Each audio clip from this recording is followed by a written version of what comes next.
Assalamualaikum warahmatullahi wabarakatuh. Hai para pencinta catur dan para catur mania, selamat datang kembali di Legenda Catur Dunia.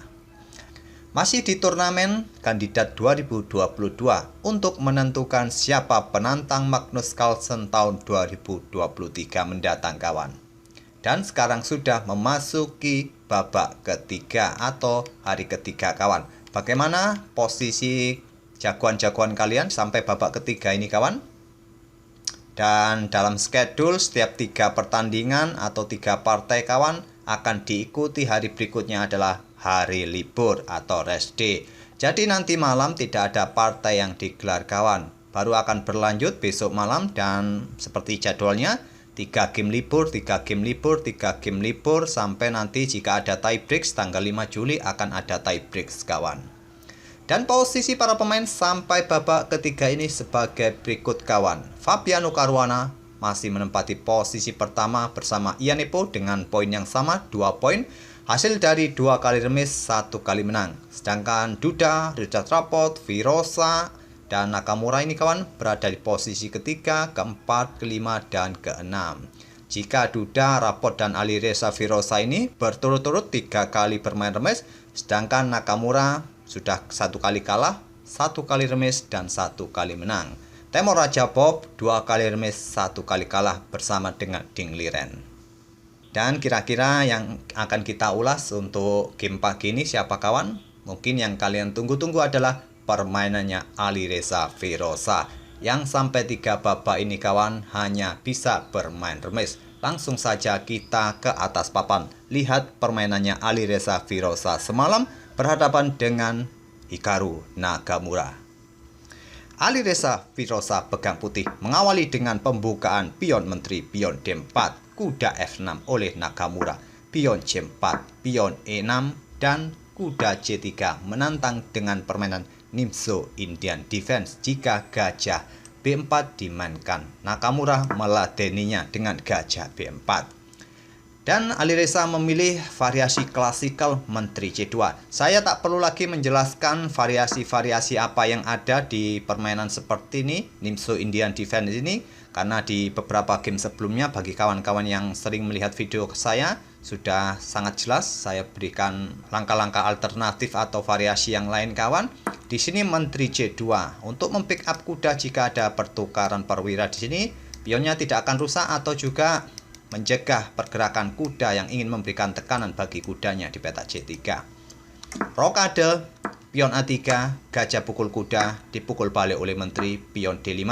Langkah-langkahnya cukup standar kawan, langkah-langkah teori pembukaan Nimzo Indian variasi klasikal. Sekarang gajah G5, mangkepin kuda. Dan di sini kawan, pion C5, pion H6, ataupun juga pion D pukul pion C4 ini merupakan 3 pilihan utama. Nakamura memilih pion D pukul pion C4 dan sini dipukul balik langsung oleh menteri.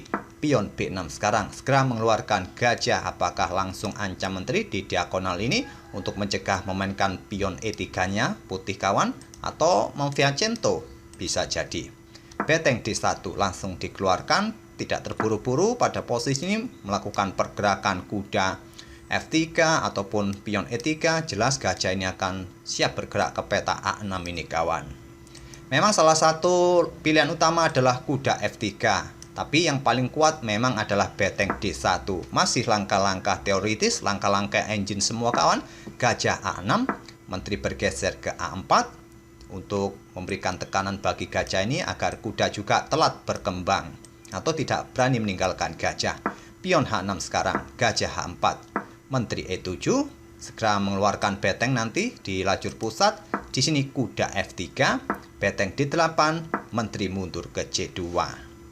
Sampai langkah ke-13 putih menteri C2 ini kawan, kedua pemain bermain cukup cepat, apalagi Alireza sangat instan, tidak lebih dari 1 menit dia membuat keputusan, tapi sedikit berbeda dengan Hikaru Nakamura. Tadi Hikaru Nakamura ada yang 2 menit lebih untuk mengambil keputusan. Apalagi di posisi ini kawan, Nakamura mulai menghabiskan waktunya berpikir selama 14 menit membuat langkah pion C5 untuk menantang pertukaran pion.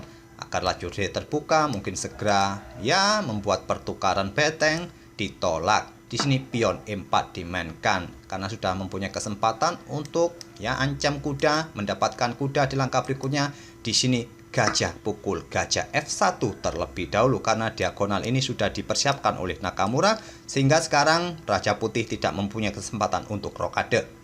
Dipukul balik oleh beteng, langkah terbaik.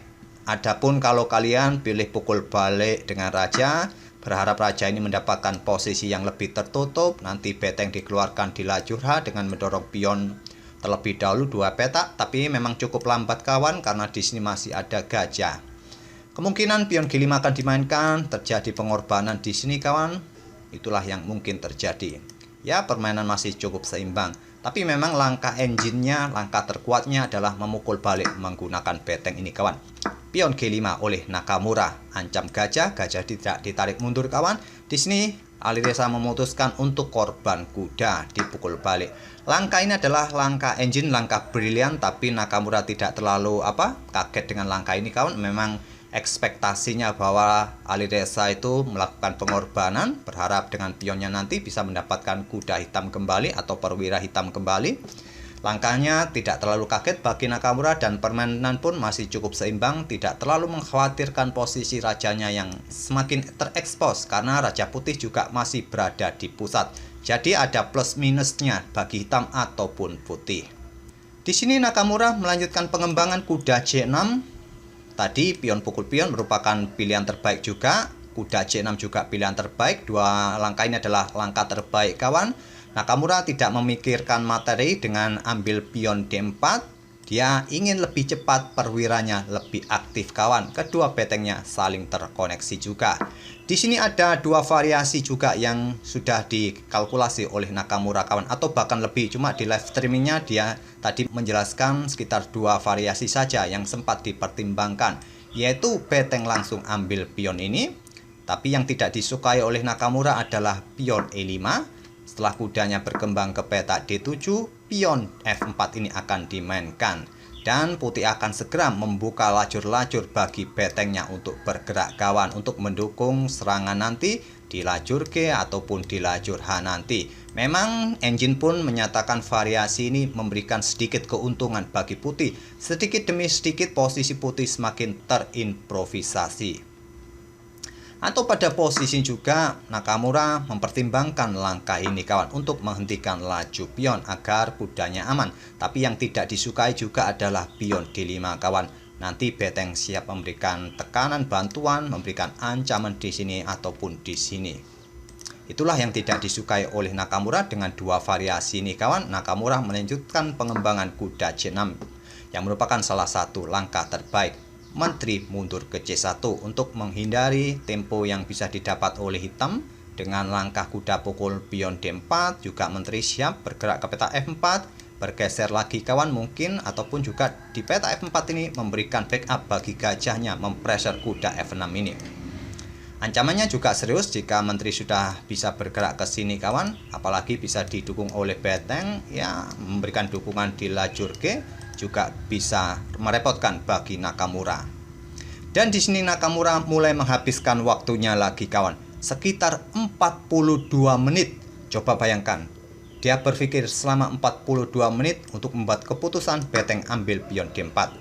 Jika kalian menunggu lawan berpikir selama itu, kira-kira apa yang kalian lakukan? Ya, kalau di turnamen seperti yang kalian lihat, sering kalian lihat bahwa pemain jalan-jalan melihat para pemain lainnya ataupun pergi ke toilet sambil menunggu lawan berpikir. Kalau kalian bagaimana kalau main di warung kopi? Apa kalian tinggal tidur dulu di rumah terus balik, atau antar pacar kerja, antar kuliah, atau pas dipanggil mama beli lombok kalian pulang dulu? Berpikir selama 42 menit kawan. Dan sekarang kontrol waktunya sudah jatuh di bawah 1 jam. Perbedaannya cukup menonjol kawan, 1 jam lebih. Dan di sini terjadi pertukaran beteng, dipukul balik oleh kuda. Selanjutnya menteri F4, kuda C2 skak. Raja bergeser ke D1, menteri D7 skak. Raja ambil kuda, dan di sini Nakamura mempunyai kesempatan untuk melepaskan tekanan di diagonal gelap dari gajah gelap putih ini kawan, yaitu dengan melakukan pertukaran menteri, dipukul balik oleh menteri putih, dipukul balik oleh kuda. Sekarang kita temui permainan endgame beteng plus kuda versus beteng plus gajah. Sama seperti dalam permainan endgame-nya Nakamura versus Temur Rajabov kemarin kawan. Tak perlu saya tanya mana yang lebih kuat kawan. Pasti yang lebih kuat adalah cara bermain pemainnya. Gajah mundur ke F4. Di sini kuda F6, pion H4. Mulai ekspansi dengan pion-pionnya, apakah pion F3, pion G4. Di sini kuda ancam gajah lagi ke pusat kawan. Gajah mundur ke D2 dan selanjutnya pion F5. Sangat logis untuk menghentikan pion G4 kawan. Pion G3 terlebih dahulu, raja hitam F7 mulai naik. Juga memberikan jalan bagi beteng apabila ingin bergeser ke sayap raja nanti kawan untuk menghentikan laju pion putih ini dengan 3 pion mayoritasnya melawan 2 pion hitam ini. Nanti kalau sampai bebas hanya ada 1 pion yang bisa bebas. Ya hitung-hitungannya seperti itu, 2 pion melawan 2 pion, tersisa 1 pion dengan dukungan beteng. Memang cukup bagus kawan, petak terakhir ini adalah petak gelap yang bisa didukung dengan gajah gelapnya. Selanjutnya adalah pion F3 terlebih dahulu, barulah pion G4. Nanti terjadi pertukaran akan menjadikan 2 pion bebas yang saling terkoneksi. Itulah rencananya. Beteng H8 terlebih dahulu menghentikan laju pion dan pion H akan tewas oleh beteng hitam. Gajah G5 mempertahankan pionnya, barulah pion G4. Di sini pion C4. Gantian sekarang Nakamura mulai bermain dengan pion-pion mayoritas sayap menterinya. Pion G4, pion B5. Beteng bergeser ke D1 untuk menawan kuda kawan. Barulah nanti pion bisa pukul pion F5. Tidak akan berani pukul balik dengan pion E. Tentu saja pada posisi ini jika kalian membuat langkah yang lain, mungkin dengan langkah pion A5 ini kawan, ya putih akan melanjutkan pion pukul pion F5. Jadi didahului oleh Nakamura pion F pukul pion G4 dan putih mempunyai 2 pion yang terkoneksi di sisi kiri papan. Hitam mempunyai 1 pion bebas di lajur E sekarang untuk sementara. Selanjutnya adalah pion A5, pion H5 dan beteng G8. Bukan pilihan terbaik, engine menyarankan tetap memainkan pionnya kawan, terutama pion B4 ini. Tapi di sini beteng G8 ancam gajah atau pion yang ada di belakangnya. Gajah pindah, pion tewas. Dan di sini masih ada kesempatan bagi putih menyelamatkan gajahnya atau pionnya kawan. Nanti bisa bermain dengan pion H6-nya. Tapi terlebih dahulu butuh tempo untuk menyingkirkan raja hitam terlebih dahulu. Skak, beteng F1 skak.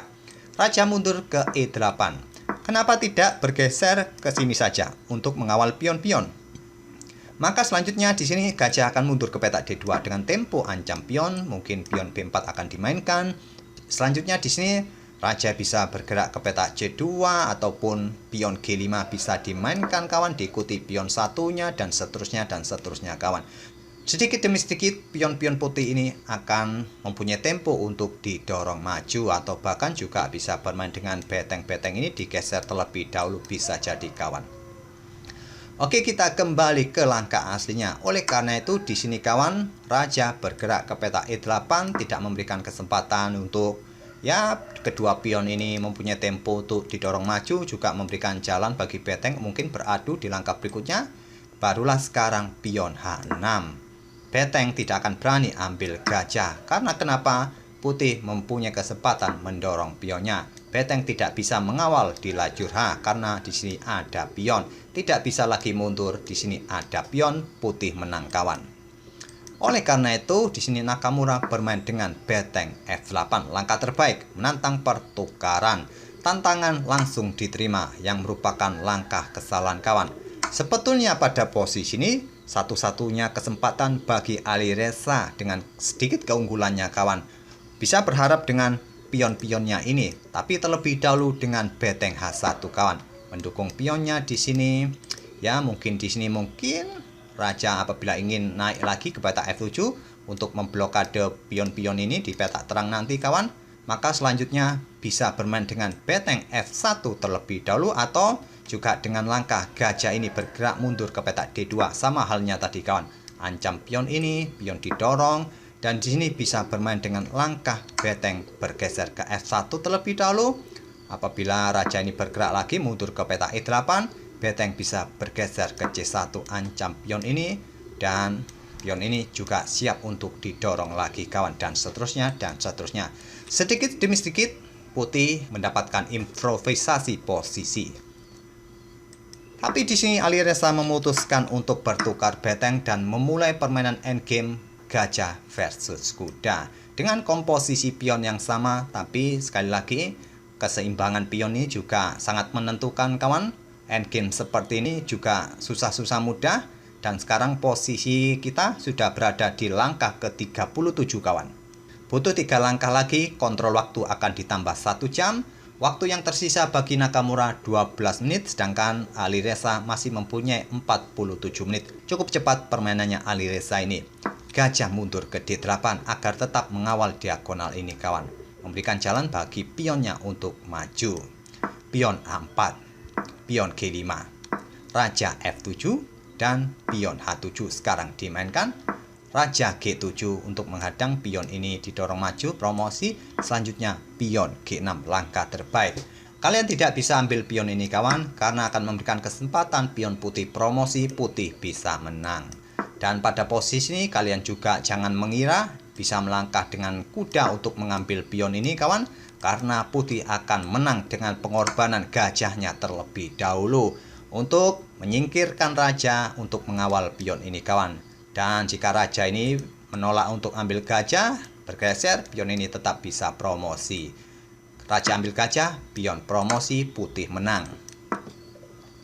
Oleh karena itu pada posisi ini Nakamura membuat keputusan bermain dengan pion C3-nya, menantang pertukaran pion. Jadi dia masih mempunyai pion mayoritas, berharap satu pionnya bisa bebas nanti.